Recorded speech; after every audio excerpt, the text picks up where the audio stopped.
इस वीडियो में हम डिस्कस करेंगे जो फर्स्ट चैप्टर है उसका न्यूमेरिकल्स। तो फर्स्ट चैप्टर जो है उसमें मेनली जो न्यूमेरिकल्स होता है वो जो फर्स्ट एक्सरसाइज के बाद वाला जो एक्सरसाइज फर्स्ट एक्सरसाइज जो है दैट मीन्स फर्स्ट पार्ट के बाद वाला जो एक्सरसाइज है उसी से मेनली इसका न्यूमेरिकल्स आता है। एंड जो न्यूमेरिकल्स आता है वो प्रिंसिपल ऑफ मोमेंट्स का ही आता है मेनली इस चैप्टर से।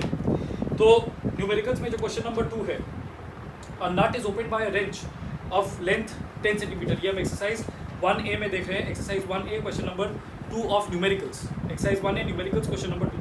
A nut is opened by a wrench of length 10 cm. If the least force required is 5 Newton, find the moment of force needed to turn the nut. तो यहाँ पे आप उसका डायग्राम ड्रॉ करके रखें। A nut is being opened by a wrench of length 10 cm. तो इसका जो लेंथ है that is 10 cm. इसका जो लेंथ है that is 10 cm. उसके बाद यहाँ पे बोला है कि if the least force required is 5 newtons. तो 5 newtons force हम यहाँ पे अप्लाई करेंगे। ऐसे करके इसको खोलेंगे, रेंच को ऐसे घुमाते, तो यहाँ पे हम बेसिकली 5 न्यूटन फोर्स अप्लाई करेंगे। इस डायरेक्शन में हो चाहे इस डायरेक्शन में, तो 5 न्यूटन फोर्स अप्लाई होगा यहाँ से। लेट्स से हम इस डायरेक्शन में अप्लाई कर रहे हैं। उसके बाद यहाँ पे बोला है find the moment of force. तो ये ऑब्वियसली नट जहाँ पे है, नट को हम खोल रहे हैं, नट जहाँ पे अटैच्ड है इस पॉइंट पे, that will be the pivot. तो ये पिवट होगा। तो फोर्स यहाँ पे अप्लाई हो रहा है। फोर्स का पिवट से कितना परपेंडिकुलर डिस्टेंस है? इतना, that is 10 centimetre, that is the length of the wrench. तो इसका मतलब है कि फोर्स जो है that is equal to 5 newton, distance is equal to 10 centimetre. अब हम क्योंकि लेंथ का जो स्टैंडर्ड यूनिट होता है वो मीटर होता है, तो सेंटीमीटर को मीटर में कन्वर्ट करने के कर लेंगे, और सेंटीमीटर को मीटर में कन्वर्ट करने के लिए हमको डिवाइड बाई 100 करना होता है। तो 10 centimetre equal to 10 by 100 metre, that is equal to 1 by 10। 1 by 10 metre, 1 by 10 metre मतलब 0.1 मीटर। अब क्या होगा, हम लोग को मोमेंट ऑफ फोर्स का जो फॉर्मूला है वो पता है। Moment of force that is torque tau equal to force into perpendicular distance. तो ये हो जाएगा 5 न्यूटन इंटू 0.1 मीटर, तो 0.5 न्यूटन मीटर। न्यूटन मीटर इसका यूनिट होता है, 0.5 आ जाएगा वैल्यू। ये इसका आंसर होगा। इस तरह से होगा ये क्वेश्चन नंबर 2।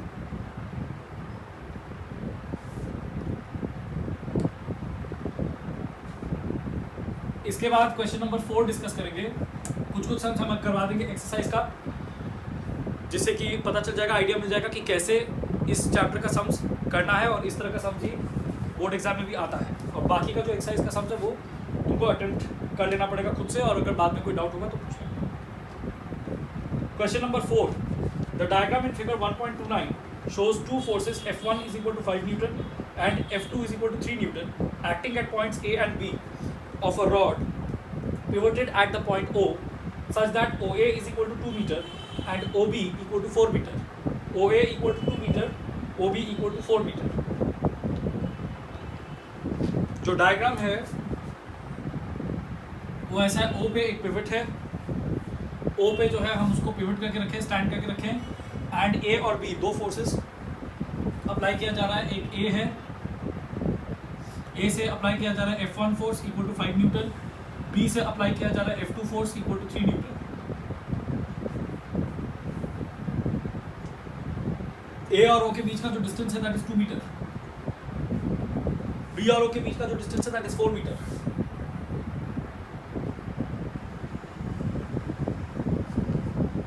तो यहाँ पे फिर क्या लिखा है, calculate part 1 the moment of force F1 about O। Part 1 में लिखा है the moment of force F1 about O, मतलब कि F1 फोर्स की वजह से कितना मोमेंट, कितना टर्निंग इफेक्ट यहाँ पे प्रोड्यूस हो रहा है about the point O, that means around the point O।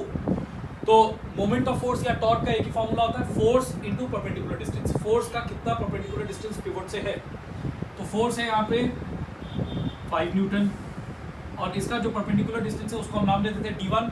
तो पिवट से फोर्स का परपेंडिकुलर डिस्टेंस कितना है? 2 मीटर।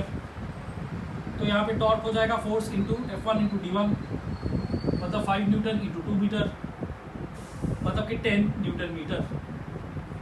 एंड ये जो फोर्स है, ये क्या कर रहा है, ये इसको इस डायरेक्शन में घुमाने का कोशिश कर रहा है। इस रॉड को इस डायरेक्शन में घुमाने का कोशिश कर रहा है। ये डायरेक्शन हुआ एंटी क्लॉकवाइज डायरेक्शन, तो ये 10 न्यूटन मीटर को हम लिख देंगे एंटी क्लॉकवाइज। पार्ट 2 में लिखा है moment of force F2 F2 की वजह से कितना मोमेंट ऑफ फोर्स है, F2 की वजह से जो मोमेंट ऑफ फोर्स होगा इसको हम टाउ 1 कर देते हैं यहाँ पे, ये हो जाएगा टाउ 2, ये हो जाएगा F2 into D2। F2 force कितना है और उसका परपेंडिकुलर डिस्टेंस पिवट से कितना है, F2 फोर्स है 3 न्यूटन, परपेंडिकुलर डिस्टेंस F2 का जितना पिवट से है वो है 4 मीटर, तो 3 newton into 4 metre equal to 3, तो 12 न्यूटन मीटर, 12 न्यूटन मीटर। और ये ऐसे घुमाने का कोशिश कर रहा है, मतलब क्लॉकवाइज डायरेक्शन, तो ये है क्लॉकवाइज।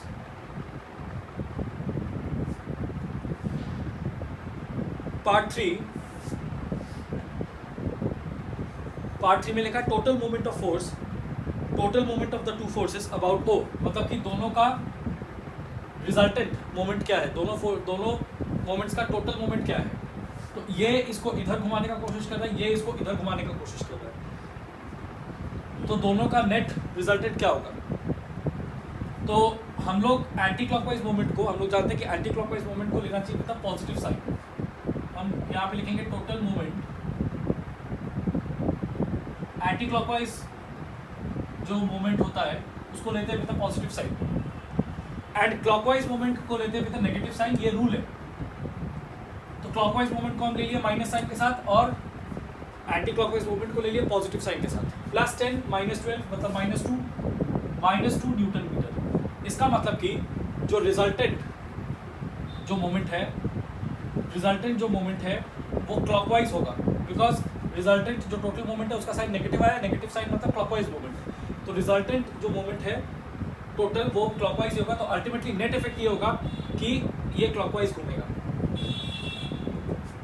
तो ये हो गया 2 न्यूटन मीटर। अब हम माइनस साइन हटा के ब्रैकेट में क्लॉकवाइज लिख सकते हैं और ये हो जाएगा इस पार्ट का आंसर। ब्रैकेट में आंसर जरूर लिखना चाहिए सो दैट पहले ये हाईलाइट हो जाए कि आंसर कौन सा है। This is question number